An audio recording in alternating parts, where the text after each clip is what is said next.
제가 가로를 2개를 열었는데 시민은 도시 사람만 뜻하는 게 아니라 평범한 우리 사람들, 정치 권력자나 이런 사람들이 아닌 그런 평범한 우리 사람들. 그러니까 제가 살고 있는 철원 군 농촌 사람 다 들어가는 겁니다.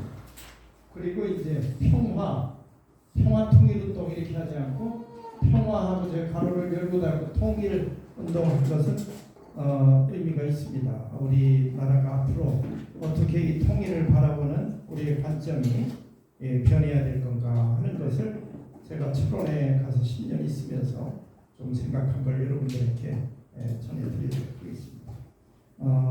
철원에서 제가 국경선 평화학교 운동을 하고 있고요.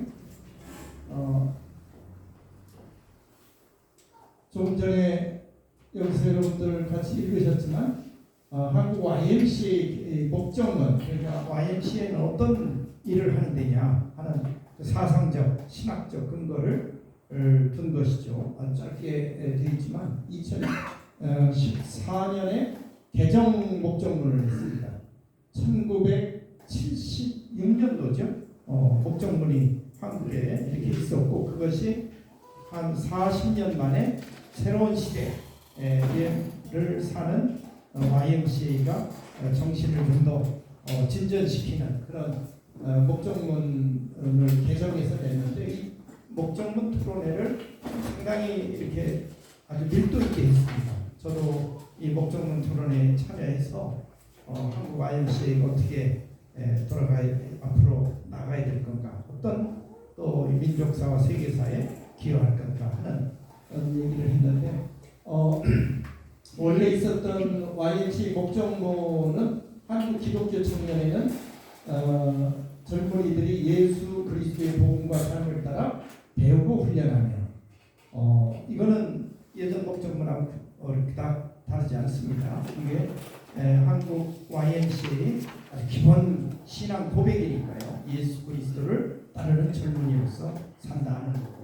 그리고 이제 밑에 역사적 책임의식과 생명에 대한 감성을 일구어 감성이라는 말이 새로 들어갔습니다. 그래서 이 젊은이들이 새로운 이 인터넷 시대, 이 전자 시대, 이 이미지 시대를 가면서 그쪽에 우리가 걸맞는 태세를 갖춰야겠다. 그래서 하고 사랑과 정의와 평화의 실현을 일하며 그리고 이제 밑에 민중의 복지 향상은 기존 목적문에도 있습니다.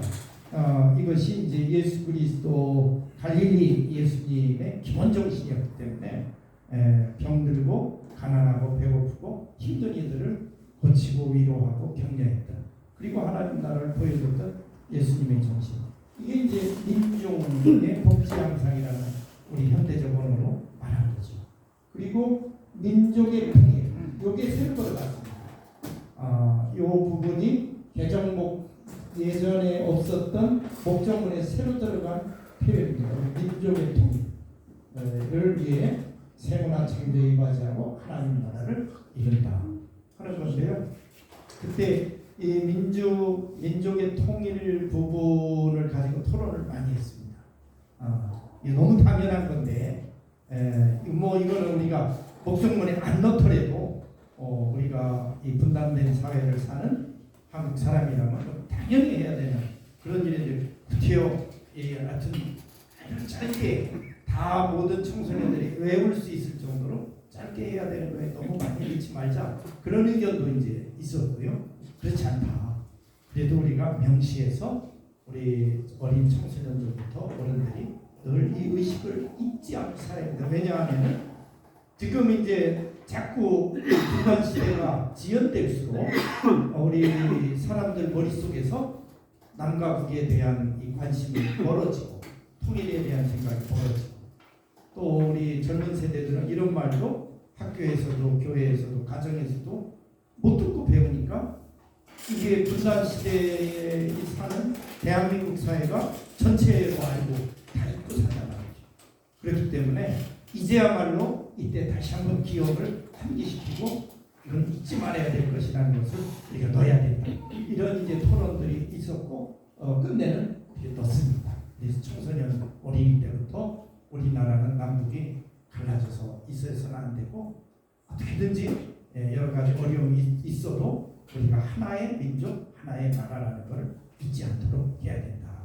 이런 의미로 이 YMCA가 역할을 이제 앞으로 계속하자. 이렇게 됐습니다.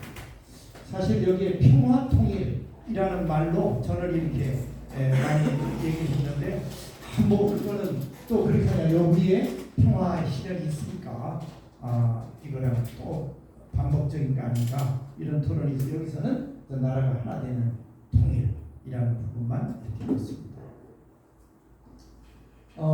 이게 이제 YMCA가 이런 목적 토론회에서 벌써 엊그제 같은데 벌써 한 8년이 이렇게 지나가고 있습니다. 저는 이제 조금 전에 이렇게 소개를 해주셨지만 이제 이런 일들을 하면서 쭉 살았죠. 92년부터 이제 목사 안수를 받은 이래 84년에 대학원에서 이제 공부하고 84년부터 쭉 해서 2011년이니까 한 30년 만에 이제 철원으로 들어가서 아주 제 남은 세컨 라이프는 이제 남북에 하나 되는 일 이것을 준비하고 이것에 매진하는 그런 인생을 살아야겠다 하는 마음으로 철원에 들어가서 국경선 평화학교를 하고 현재까지 일고 있습니다. 이렇게 된 데에는 이제 저 역시 이렇게 우리나라의 평화 통일이라는 부분에 대해서 저 개인적으로 뭐라고 할까요? 이거 내가 이렇게 말만 하고 이렇게 다녀서야 되겠는가? 이제 나 자신이 나의 삶으로 이런 부분에